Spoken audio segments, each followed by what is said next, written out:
হাতে হাতে মোবাইল লৈ কাৰ ব্লগত কেতিয়া ওলাই যাওঁ ঠিক নাই, ৰাস্তাৰে খোজ কাঢ়ি গ'লে হাই গাইজ প্ৰথমে এইবোৰতো দেখি থাকো। বিশেষকৈ মহিলাসকল এতিয়া জড়িত হৈ পৰিছে, যুৱতীয়ে হওক বা নাৰীয়ে হওক, এওঁলোকতো জড়িত হৈ পৰিছে। গতিকে মাতৃসকলো দেখিছো আমি ৰাতিপুৱাই আজি সন্তানক দিলো স্যান্ডউইচ, আজি দিলো বাৰ্গাৰ, খুব সুন্দৰকৈ তেনেকৈ পনীৰ দিলো, অমুক দিলো তমুক দিলো, বেলেগ ধৰণৰ ডিছ। মানে সেইবোৰ আমাৰ টেকেলি পিঠা, ভাত পিঠা, তিল পিঠা, এইবোৰৰ লগত পাত্তা নাপায়।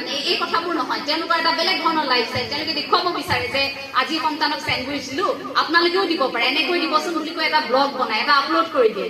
তাৰ পাছত তেতিয়া মোৰ বেয়া লাগে যেতিয়া সেই ভিডিঅ'বোৰ সামাজিক মাধ্যমত দেখো। মই আকৌ কেতিয়াবা খুব ভাল লাগে মন্তব্য পঢ়ি, কেতিয়াবা পঢ়ো দুই এগৰাকী মাতৃয়ে ইমান কৰুণভাৱে লিখে যে বাইদেউ আপোনাক অনুৰোধ কৰিছো, আপুনি অন্তত আমি এই কিনিব নোৱাৰা বস্তুবোৰ, এনেধৰণৰ বস্তুবোৰৰ ইমান বেছি ভিডিঅ' দেখুৱাই নাথাকিব।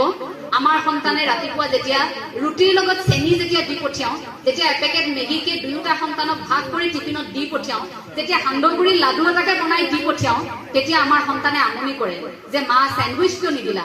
কাৰণ সন্তানে যে সেই মোবাইলত এইকেইটা দিন দেখি আছিল যে টিফিন দেখোন এনেকেও দিব পাৰি, এইবোৰ যে দেখি আছিল, মাতৃগৰাকীৰ মনত বেয়া লাগে।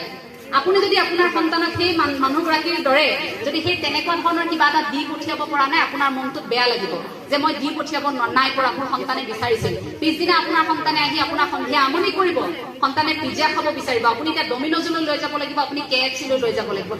ঘৰত ৰন্ধা বস্তু সন্তানে খাব নিবিচাৰিব। কাৰণ সেই যে পৰিৱেশ পৰিস্থিতি, সেই যে দেখি আছে, এই যে শ্ব' অফ কৰি থকা, এই যে আনক দেখুওৱা আমাৰ এটা প্ৰৱণতা আছে। আমি কি পিন্ধিছো, কি খাইছো, হাতৰ আঙুঠিটো কিমান দামী পিন্ধিছো, কাপোৰযোৰ কিমান দামী পিন্ধিছো, এই যে কথাবোৰত আমি মূৰ ঘমাই এই বস্তুবিলাকত যে আমি বস্তুবাদী ধাৰণাটোত যে আমি গুচি গলো, সন্তান লাহে লাহে আমাৰ পিছে পিছে সেই দিশত গুচি গল। বেয়া লাগে সেই কথাবোৰত। আপুনি মন কৰিব, আজিৰ পৰা বহু বছৰৰ আগত অসমৰ প্ৰেক্ষাপট এনেকুৱা আছিল, অসমীয়া সমাজ বুলি কোৱাৰ লগে লগে, অসমীয়া নাৰী বুলি কোৱাৰ লগে লগে এটা বেলেগ ধৰণৰ পৰিৱেশ। নামঘৰলৈ যায় মহিলাসকল খুব সুন্দৰকৈ ৰিহা লৈ, গাত চেলেং লৈ, দেখিব আগত বয়োজ্যেষ্ঠসকল বহি আছে, তাৰ পাছত মহিলাসকল আছে, নামতীসকল সকলো থাকে, একেলগে নাম লয়, সন্তানো যায়। কিন্তু আজি সেই পৰিৱেশটো আপুনি নেদেখে। আজি সেই পৰিৱেশটো লাহে লাহে কমি আহিছে। তাৰ সলনি আপুনি বেলেগ এটা পৰিৱেশে দেখিব। আপুনি হাতত মোবাইলটো লওক, আপুনি ধাৰাবাহিকভাৱে 100ৰ পৰা 150